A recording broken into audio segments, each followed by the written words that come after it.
Jesus said in John 16:33, in this world you will have trials and tribulations, but take heart, for I have overcome the world. I have overcome the world. You know what he's saying in that verse? He's saying trouble is temporary. He's saying tears are temporary. But he's saying Christ's victory is eternal. You don't have to fake anything else. The rest of your lives, if you don't take anything else from what I say tonight, you don't have to fake it anymore.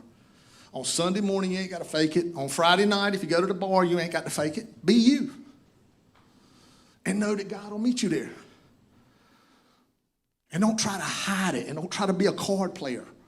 Because I promise you, no matter how many hands of cards you play and how many hands of poker, he's the dealer. He's going to beat you every time.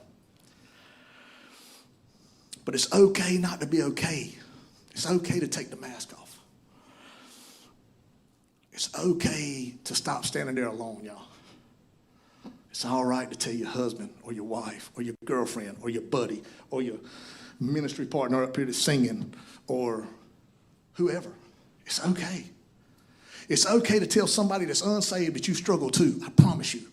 It's okay to tell somebody saved you struggle. You don't have to be scared.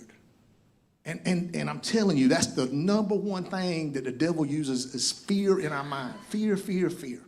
Why do you think the Bible says 300-something times, do not be afraid, do not fear? That is the devil's biggest weapon. God wants you to come as you are. He wants to meet you where you're at. We've been taught to hide our hurt. When our hearts are bleeding, we've been trained to put on a smile. But there's somebody here tonight that needs to quit putting on that smile. There's somebody here tonight that needs to quit pretending. I don't know who it is. You might never come forward. That's between you and God. But God can handle the real you. When David was hunted, hiding in the caves. And again, with King David, y'all. This man's being hunted like a little kid. He's up in a cave hiding. He don't want to get killed. Psalms 46:1. God is our refuge and strength, a very present help in trouble. Where did he turn? He's hiding. He's scared. He doesn't want to die. But he says, God is my refuge.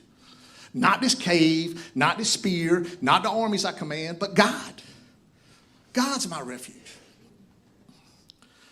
When Elijah, again, great holy man, laid under a tree, ready to give up. Now here's another, again, Elijah, great holy man, ready to give up.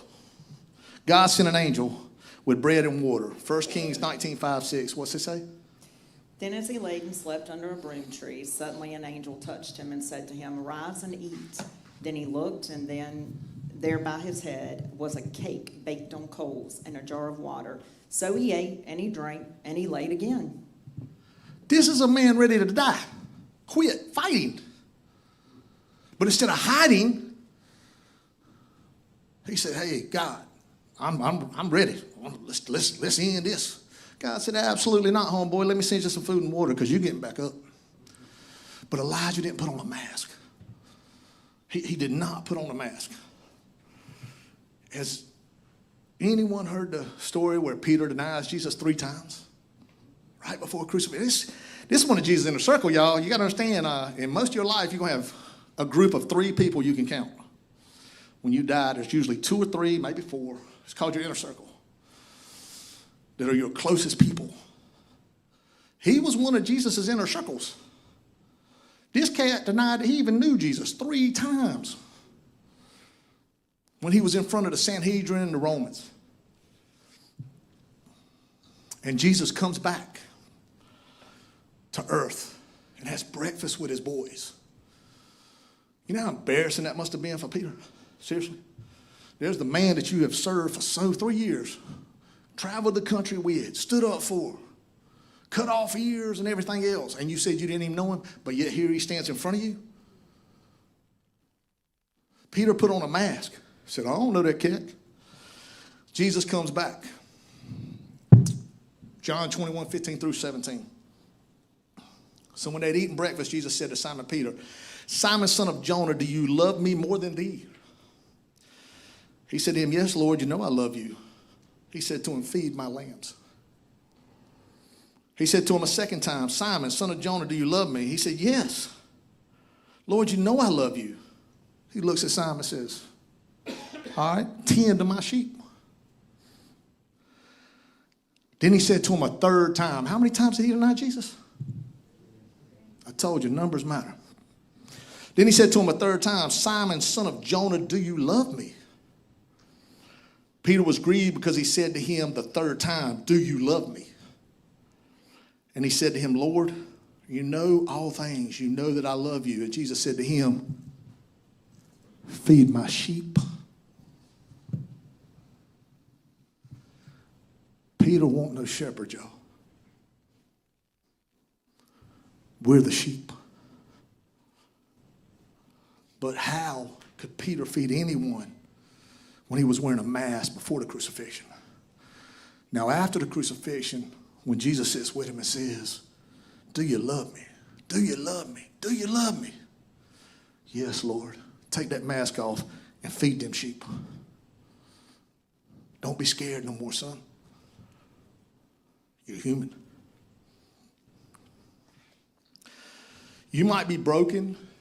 Somebody in here might be bruised, barely hanging on. You might be fighting addictions, like I said. Lust, drugs, alcohols, pills, porn, money, power, pride. You might be hurt. Family might have done you wrong. That's a big thing nowadays, y'all. Especially the ones you love. You might feel worthless. And I'll tell you this, because like I said, I'm honest, and it's all been out there before. Nothing causes you to do anything. You can't use that as a crutch, okay? You do it because you choose to do it. But there's things that happen in our life that definitely steer us in that direction to make those bad choices. Now, whether we make the choice is up to us.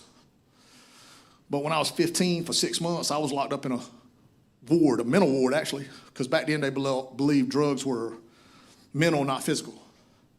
And every Tuesday and Thursday, I was raped every single Tuesday and Thursday night for 6 months. So when I got out, you heard me say I was a drug addict, steroids, coke. I made a promise to myself that no man in this world would ever put his hands on me or anybody I loved again. For years, I fought those addictions because of my pain, because I wore a mask. It was until I met Amy, got saved, and understood how you have to take the mask off before I told anybody but my mama and my wife that I was raped. And I'm a guy. It's really bad for a woman. But guys are a little different because we prideful folk. It's hard for us to look at another man and say I was molested. But I can't tell you, when I took that mask off, how many molested men and women, children, old adults, middle-aged, have come to me because I was willing to take off a mask and say, I'm not okay, man. It happened. But God met me, and he fixed me, and he can fix you.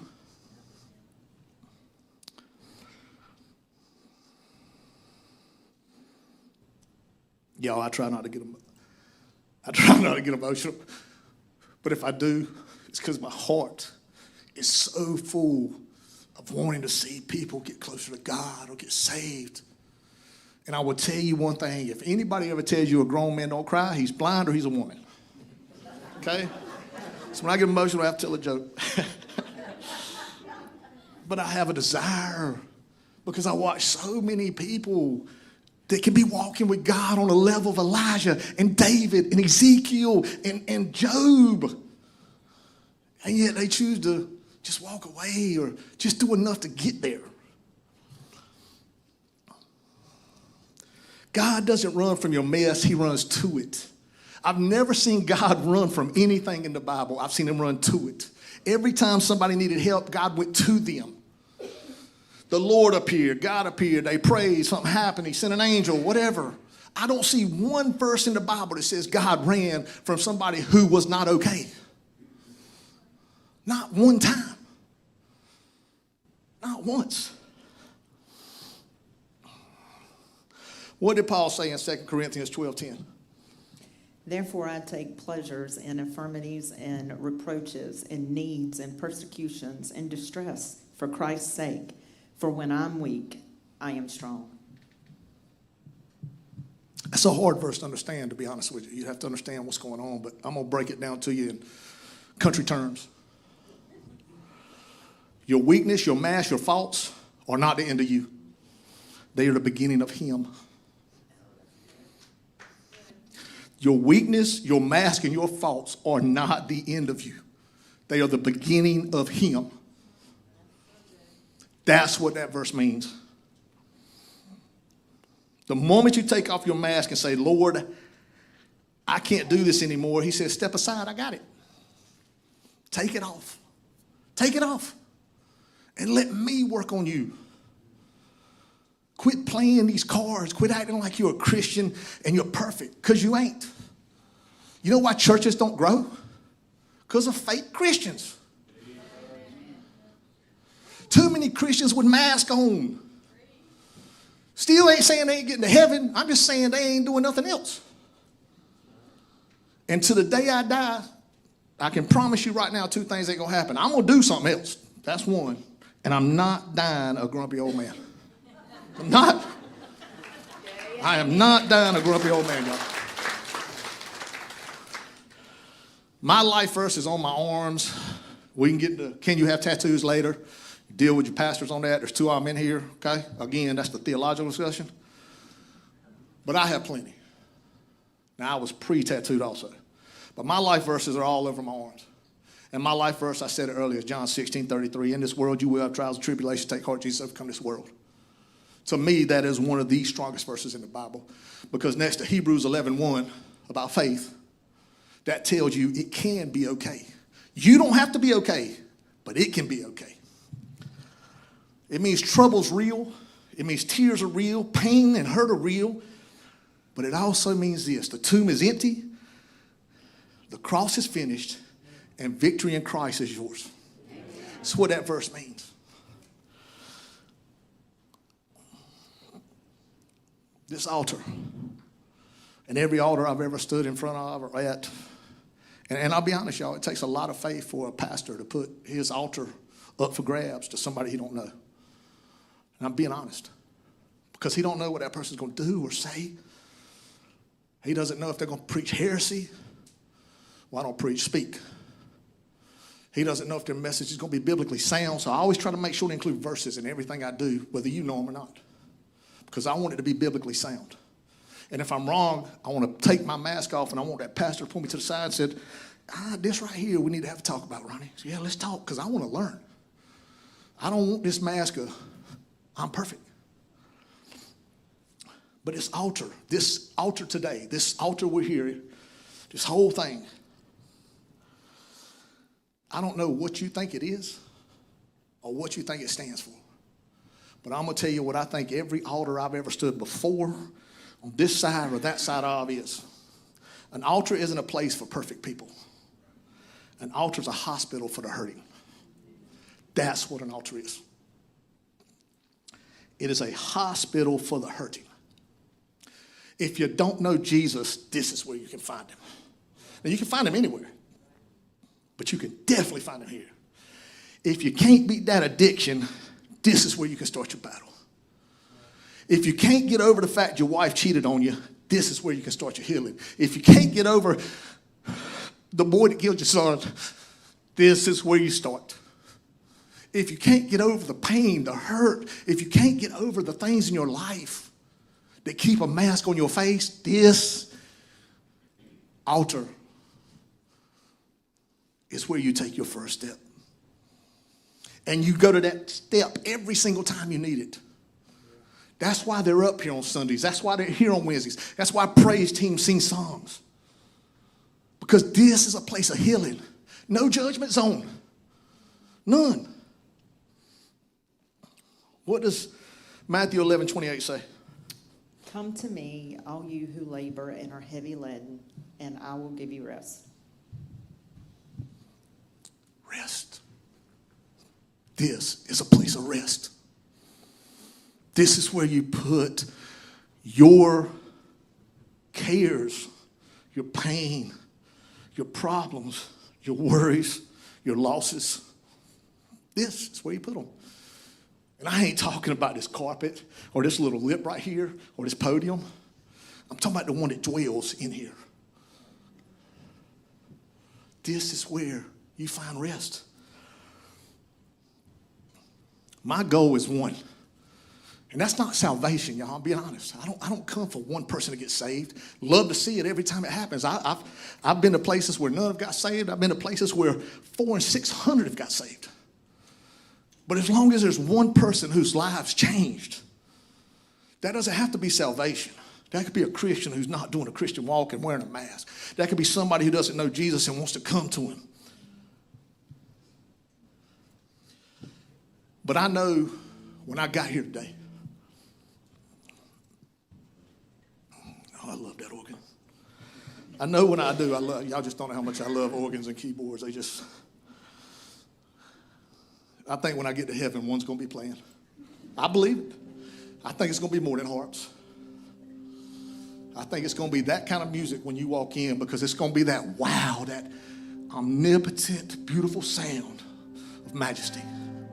But I feel this in my bones before I came here. When I got here, I knew it. Like I knew it. If it ain't nobody but me at this altar, I knew I needed to be here. Because it's okay not to be okay. It's okay for the pastors not to be okay.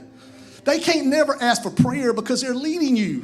But every night you should pray for a pastor and his family and the deacons and the elders.